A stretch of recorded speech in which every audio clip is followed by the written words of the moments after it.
It's 6:15 on a Sunday morning, and you're ironing a shirt you've owned for 6 years. The iron hisses. The kitchen light is the only one on in the building. Outside, a recycling truck groans down the street, and somewhere below, a car alarm chirps twice and goes quiet.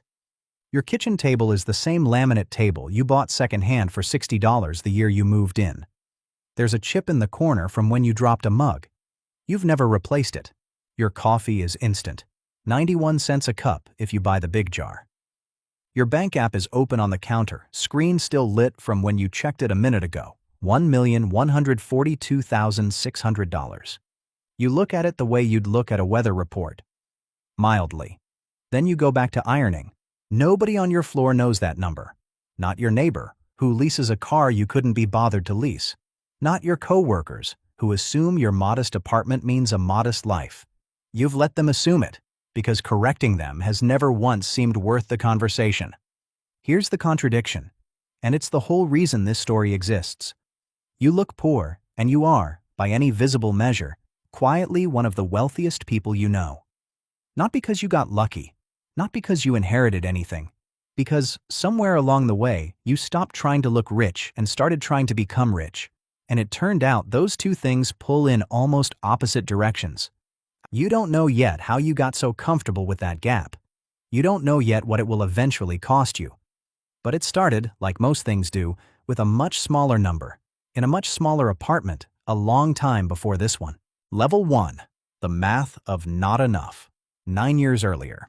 You're 24.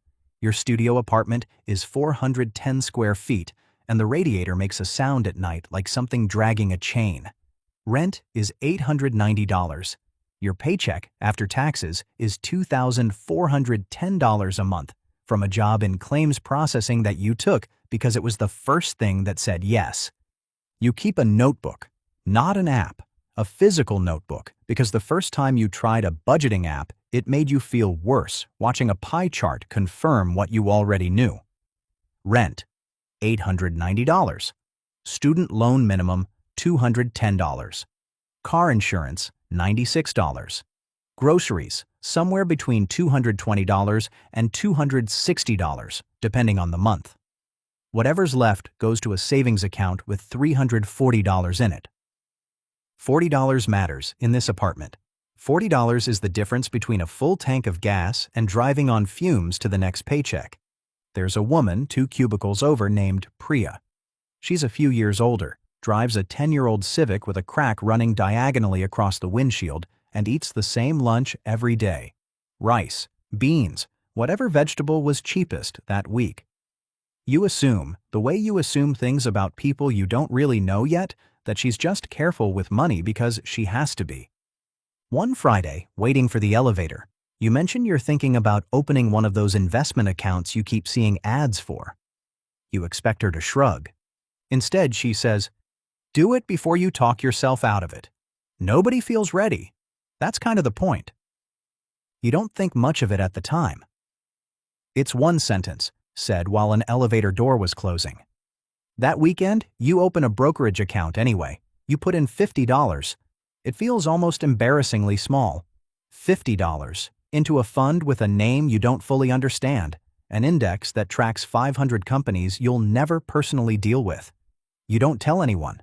There's nothing to tell. $50 doesn't sound like a decision. It sounds like nothing.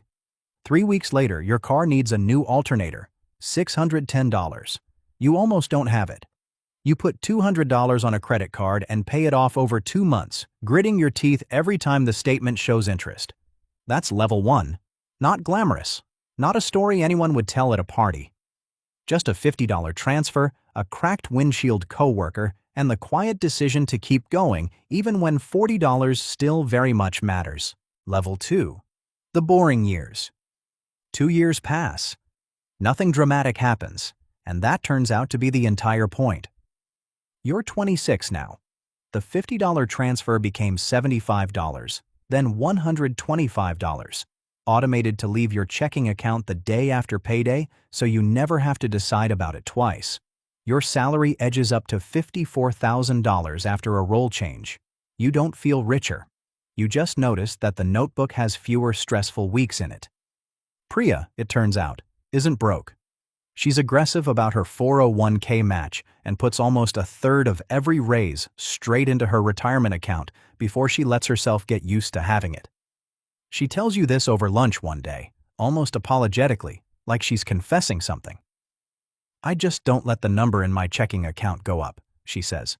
"If it doesn't build up there, I don't spend it."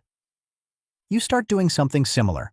Every raise, you increase your automatic contribution before your monthly budget resets. It's not a strategy with a name. It's just, don't let the extra money learn your address. There's no scene here worth dramatizing. That's what these years feel like. You go to work. You come home. Occasionally you check the account and it's up. Occasionally the market drops and it's down, and you feel a small twist in your stomach, and then, mostly, you forget about it by Thursday. Your coworker Devin gets a promotion around this time. He leases a Tesla the same month. $612 a month, 3-year term. You don't judge him for it. He's not reckless. He works hard. He wanted something to show for it, and a car is a normal thing to want. That's what makes it worth mentioning. There was nothing unusual about his decision. Most people would have made it. You almost did too. You sat in the dealership's online configurator for 11 minutes one night, added the premium interior, watched the monthly payment change in real time. Then you closed the tab and went to bed. By the end of level 2, your account crosses $28,000. Nobody throws you a party for it. There's nothing to announce. It happened on an ordinary Tuesday, the kind you wouldn't remember if you hadn't been tracking the number. Level 3, when it stopped being theoretical. The account crosses $100,000 on a Sunday morning, and you find out almost by accident, refreshing the app while waiting for laundry to finish. You stare at it for a long moment. 6 figures. It's the kind of number that used to exist only in other people's lives. Parents, friends, financial articles, distant relatives who did well. Now it has your name on it. You don't buy anything to celebrate. You do something smaller and stranger.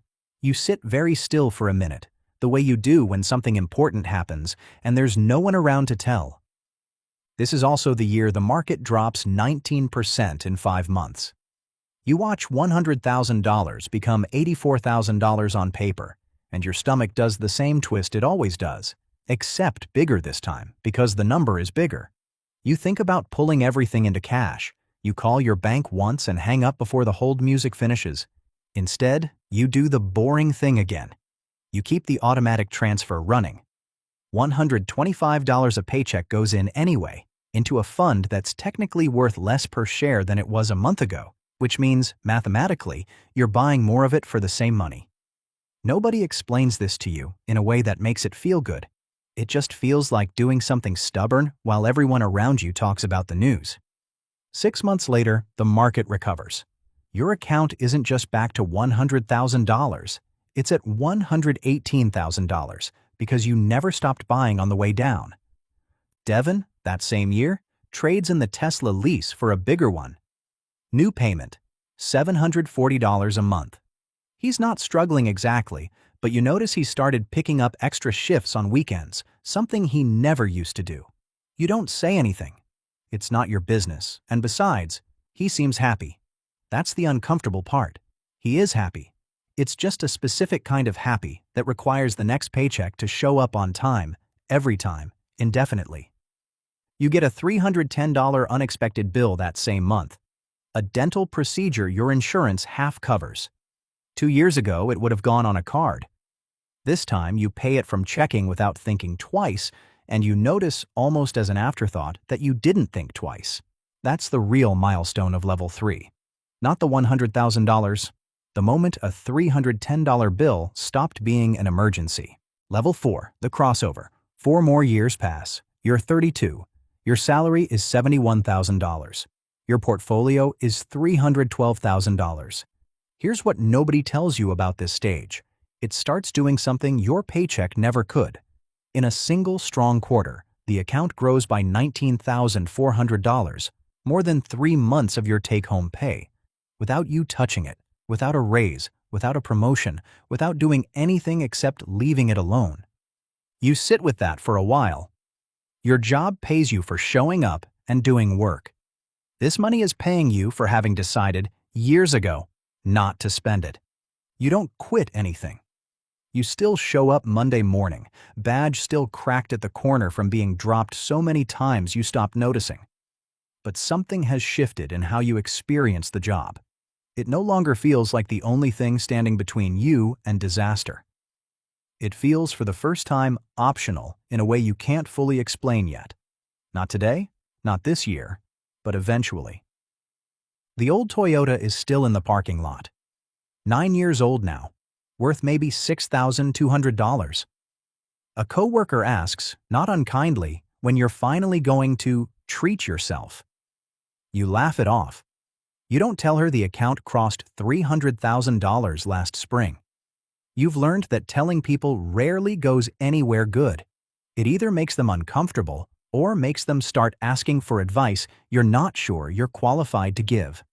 Priya, meanwhile, has hit her own version of this. She mentions, almost in passing, that her dividends last year covered 2 full months of her mortgage payment without her lifting a finger. She says it the way she says most financial things. Quietly, like it's not a big deal, even though it clearly is. That's the crossover. It's not a single dramatic day. It's the slow realization that the money has started working independently of you, not instead of your labor, but alongside it, occasionally outperforming it, and you no longer fully control which one is carrying more weight. Level 5. Having to versus choosing to. By 35, the portfolio sits at $640,000. Your job offers you a promotion, regional lead, $14,000 raise, more travel, more meetings, considerably more stress. 2 years ago, you'd have said yes instinctively. This time, you sit with the offer for 4 days. You turn it down, not because the money isn't good, because you do the math and realize the raise after taxes comes out to roughly what your portfolio already earns in an average month when the market cooperates. The promotion would trade your evenings and your Sundays for a number your money is already producing on its own, quietly, without asking anything of you. Your manager is confused. Most people would kill for this, she says.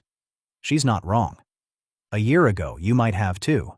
This is the part that's hard to explain to anyone who hasn't lived it. The freedom doesn't look like anything. You don't buy a house. You don't buy a car. The Toyota, now 11 years old, finally needs replacing. The transmission is going, and you buy a used Honda for $14,000 in cash and feel nothing dramatic about it either way. It's just a car. It gets you to work. Where the freedom actually shows up is smaller. Your sister calls, stressed about a $2,200 repair on her furnace right before winter. You send it without hesitation and without mentioning it again. Devin, still leasing, still working weekends, mentions he's thinking about picking up a third job to cover a car repair. You don't offer him money. That's not your relationship. But you notice, with something between sympathy and quiet unease, how different the same kind of bad week feels for each of you now. You start saying no to overtime. Not because you need less money. You'll always want more on some level, everyone does. But because you no longer need this particular hour badly enough to sell it. Having to versus choosing to. That's the whole difference, and almost nobody outside your bank app can see it. Level 6. The part nobody warned you about. Which brings you back to the ironing board, the chipped table, the $1,142,600 you glanced at like a weather report. Here's what the number doesn't fix, and what nobody mentions when they talk about hitting 7 figures. It gets quieter in here than you expected. Your old friends from the claims job still talk about their weekends the same way. Car payments, credit card balances, the occasional vacation they're still paying off in March. You used to be fully inside those conversations. Now you nod along, and there's a half-second delay before you respond because you're translating your reality into a language that still fits theirs. You don't correct anyone. You don't mention the number. It would change the room in a way you don't want. Priya understands this without you having to explain it. She's a few years further down the same road. You start feeling weird being the only one at the table who isn't stressed about money, she tells you once, over the same cheap lunch she's always eaten, even now. Like you have to perform being normal. That's the cost nobody warned you about. Not a bill, not a loss. A kind of quiet distance from people you still care about, built entirely out of a number you never talk about. There's also the fear, which surprised you the first time it showed up. The fear of losing it. You'd think crossing 1 million would settle something. Instead, some Sunday nights you catch yourself checking the account twice in an hour during a rough market week, the same twist in your stomach from level 3, except now there's more on the line and, somehow, less certainty about why it still bothers you at all. But there's something else too. Something that outweighs the loneliness most days. You paid your sister's furnace bill without flinching. You said no to a promotion that would have cost you your Sundays. You drive a car that's 12 years old combined, across 2 vehicles, and you've never once needed it to say anything about you. The shirt finishes ironing. You hang it on the back of a kitchen chair. The same chipped table, the same instant coffee, the same 410 square foot habits you never fully outgrew, in an apartment 2 sizes bigger than the one you started in. 9 years ago, a coworker with a cracked windshield told you, almost by accident, to stop waiting to feel ready. You didn't know, standing in that elevator, that the sentence would still be doing work in your life a decade later. The car outside is worth $14,000. The coffee still costs less than $1 a cup. The bank app, if you opened it right now, would say $1,142,600, give or take whatever the market did overnight. Nothing about the outside of your life changed as much as you once assumed it would. What changed was quieter than that, and it happened so gradually you almost missed it happening at all. If this story made you think differently about what wealth actually looks like from the inside, hit like and subscribe for more stories like this one. And I'm curious, if your bank account crossed 7 figures tomorrow, would anyone around you be able to tell? Let me know in the comments. Thanks for watching, and I'll see you in the next video.